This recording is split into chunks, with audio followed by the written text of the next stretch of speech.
Stanford University, Northern California, one of America's most prestigious academic institutions, and in 1971, the scene of one of the most notorious experiments in the history of psychology.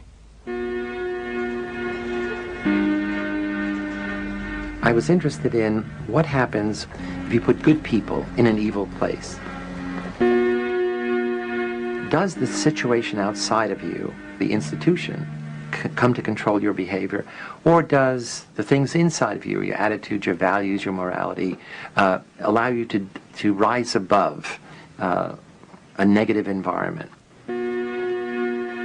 The negative environment Zimbardo chose to test his ideas was a prison. He would convert the basement of the university's psychology department into a subterranean jail. We put prison doors on each of 3 office cells. In the cells, there was nothing but 3 beds, and there was actually very little room, if anything else, because they were very small. And here we had solitary confinement, which we call the hole. And in the hole was the place where prisoners would be put for punishment.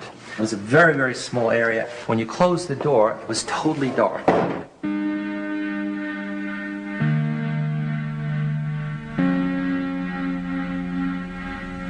All the guards wore military uniforms, and we had them wear these silver reflecting sunglasses. And what it does is you can't see someone's eyes, and so that loses some of the humanness, the humanity.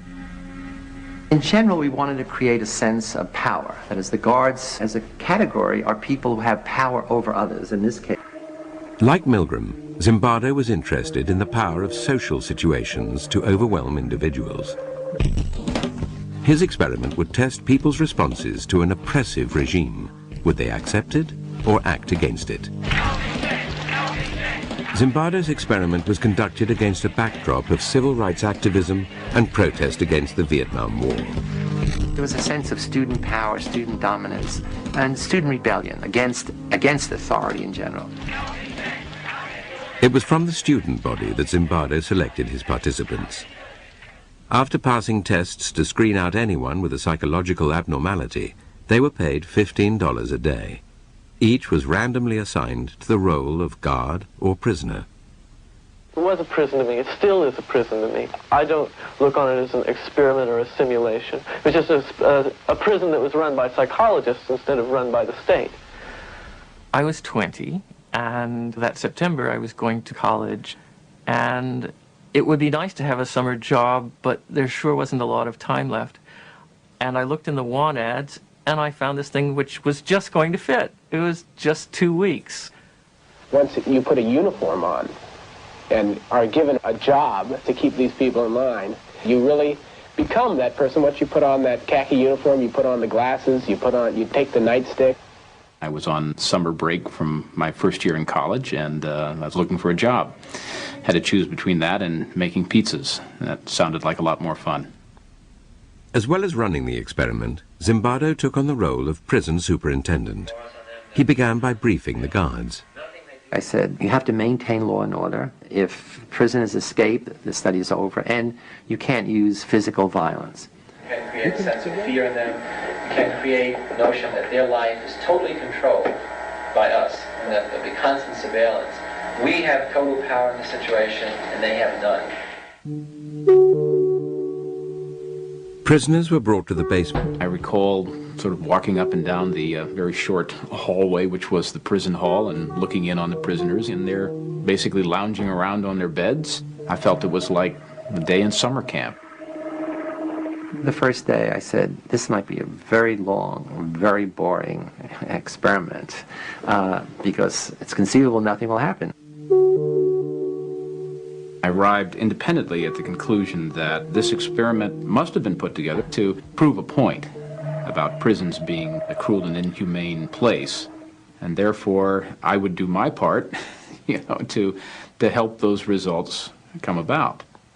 I was a confrontational and arrogant 18-year-old at the time, and I said somebody ought to stir things up. I didn't expect a rebellion because not much happened. I mean, it wasn't clear what they were rebelling against, but they were rebelling against the status, rebelling against being anonymous, against having to follow orders from these other students. As punishment for the rebellion, prisoner 8612 was put in the hole, and the guards turned on the other prisoners. The guards felt that they now have to up the ante of being tough.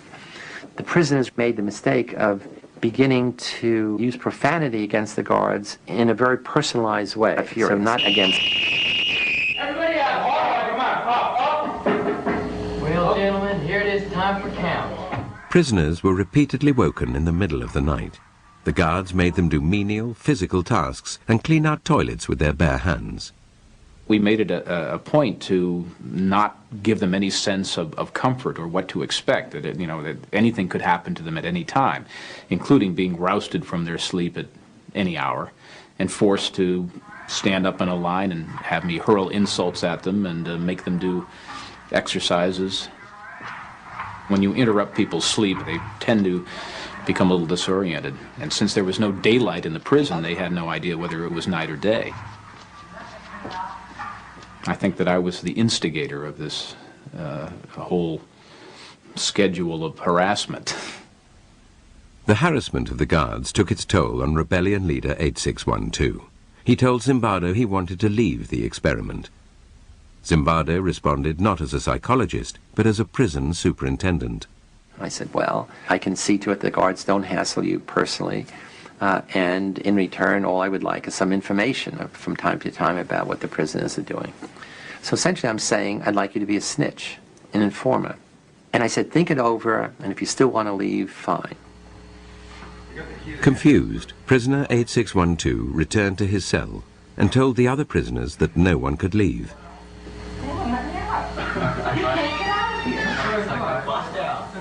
He believed that we wouldn't let him go, although we've never said that. But the fact that he was the ringleader of the rebellion, and he told the other prisoners, they won't let you leave. And that really transformed the experiment into a prison. I was told that I couldn't quit. And at that point, I just felt totally hopeless. More hopeless than I'd ever felt before. Soon after returning to his cell, prisoner 8612 started showing signs of severe distress. God damn it! Out! Out now! It starts with make-believe, and then he's doing it and cursing and screaming and, whatever that little boundary is that he moved across. Not that he became really crazy, but he became, excessively disturbed. I mean, so much so that we immediately said we have to release him. As an experience, it was unique. I've never screamed so loud in my life. I've never been so upset in my life. And it was an experience of being out of control. The boundary between reality and make-believe was to become blurred even for Zimbardo. A rumor circulated that released prisoner 8612 would return with friends to liberate the remaining prisoners. I quickly convinced myself that, my most important function was, not to allow this prison liberation to occur. And what can I do to keep my prison going, not the experiment going? The prison was dismantled and the prisoners moved to another part of the building. Zimbardo waited in the empty corridor, preparing to tell 8612 and his friends that the study was over, when a colleague appeared and began asking questions about the scientific basis of the research. I'm trying to get rid of him. Then he says, what's the independent variable? I get furious because he doesn't understand that there's a riot about to take place, that this prison is about to erupt. I had totally lost this whole other identity of scientists, researchers, psychologists. The rumored jailbreak never materialized. The guards had dismantled the prison for nothing and had to rebuild it. They took their frustration out on the prisoners. Everybody out! All right, They escalated again the level of control, the level of dominance, the level of humiliating behavior.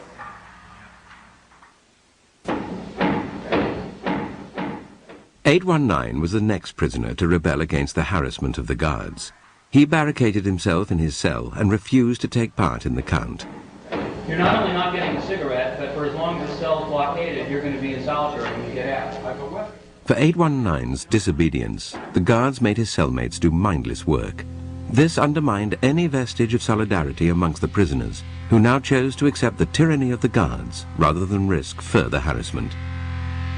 That was one of the surprising things to me, is that there was so little that the prisoners did to support one another after we started our campaign of, divide and conquer.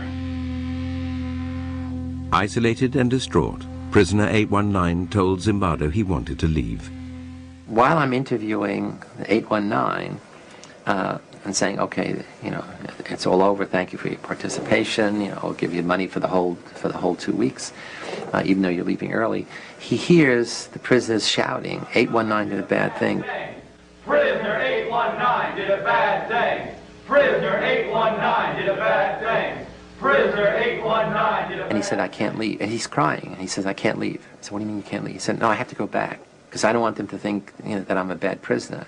And that's when I really flipped out. That in such a short time, a college student's thinking could become so distorted. I said, you're not a bad prisoner. You're not a prisoner. And this is not a prison. And it was this thing where he opened his eyes. And it was just really like a cloud being lifted. Seeing things clearly, prisoner 819 reverted to his original request and was released. To replace him, the experimenters called in one of their reserves from the standby list. I got a phone call saying, are you still available as an alternate? Kind of cheery female secretary voice. I said, yes, sure. And so she said, could you start this afternoon? And I said, yes, sure. And my role in the experiment really began.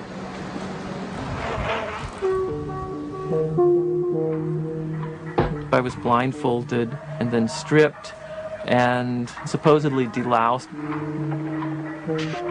He came into a madhouse, full blown.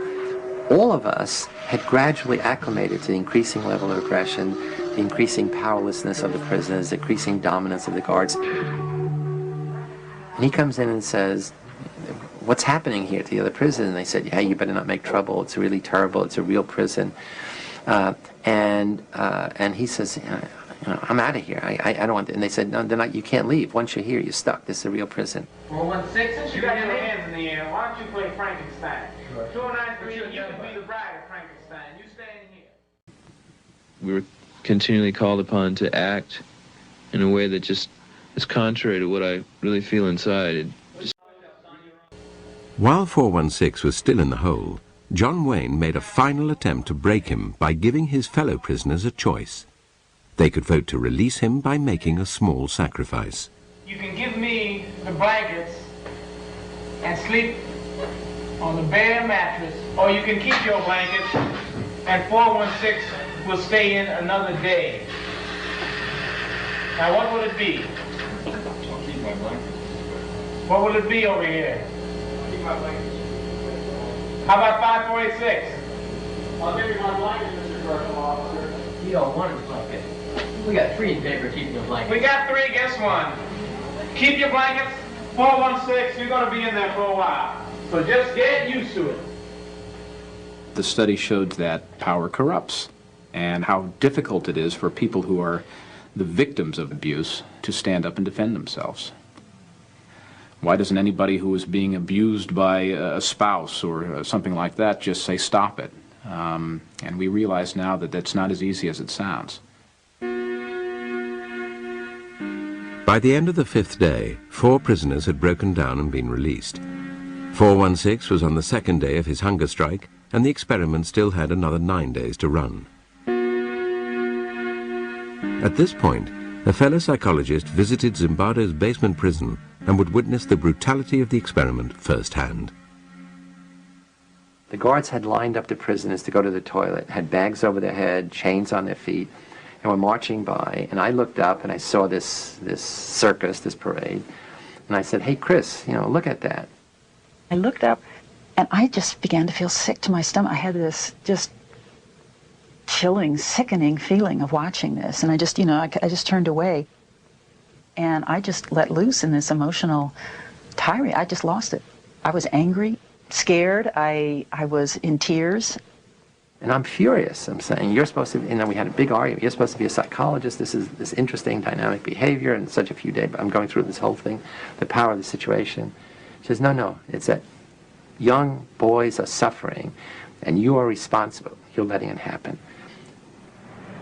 I said, oh my God, of course you're right. The next day, Zimbardo ended the experiment. Studies like his stimulated heated debate about the ethics of using human subjects. Clearly, young men suffered verbally, physically. Prisoners felt shame in their role, guards felt guilt. So in that sense, it's unethical. That is, nobody has the right, the power, the privilege to do that to other people. In the wake of experiments like Zimbardo's and Milgram's, ethical guidelines changed, introducing greater safeguards to protect participants. In the Stanford experiment, Zimbardo might have spared his volunteers distress had he not taken on a dual role in the study. If I was going to be the prison superintendent, I should have had a colleague who was overseeing the experiment, who was in a position to stop it at any point, or I should have been the principal investigator and get somebody who was going to be the prison superintendent. I realized that was a big mistake, to play both those roles and be shifting back and forth. After the experiment, Zimbardo brought all the participants together to talk about their experiences. John Wayne would now come face to face with the hunger striker he had tormented. I was a little worried. I said, oh my God, he's really going to come down on me hard now, now that we're on equal footing. It harms me. How did it harm you? How does it harm you? Just to think about it, you mean that people can be like that? Yeah. It let me in on some knowledge that I've never experienced firsthand. Because I know what you can turn into. I know what you're willing to do. When I look back on it now, I behaved appallingly. You know, it was just horrid to look at. I think I tried to explain to him at the time that, you know, what you experienced and what you hated so much was a role that I was playing, that's not me at all. He was trying to dissociate himself from what he had done. That did make me angry. Everyone was acting out a part and playing a role. Prisoners, guards, staff, everyone was acting out a part. It's when you start contributing to the script, that's you, and thus it's something you should take responsibility for. The extreme nature of Dave Eshelman's behavior tested the prisoners. It also presented the other guards with a choice, to intervene or not. It surprised me that no one said anything to stop me. They just accepted what I said, and no one questioned my authority at all. And it really shocked me. Why didn't people, when I started to abuse people so much, I started to get so profane that, and still people didn't say anything. There were a few guards who hated to see the prisoners suffer. They never did anything which would be demeaning of the prisoners. The interesting thing is none of the good guards ever intervened in the behavior of the guards who gradually became more and more sadistic over time. We like to think there is this core of human nature that good people can't do bad things and that good people will dominate over bad situations. In fact, one way to look at the Stanford Prison study is that we put good people in an evil place and we saw who won. Well, the sad message is, in this case, the evil place won over the good people. It did show some very interesting and maybe some unpleasant things about human behavior. It seems like, you know, every century, every decade that we go through, you know, we're suffering the same kind of atrocities, and you need to understand why these things happen. You need to understand why people behave like this.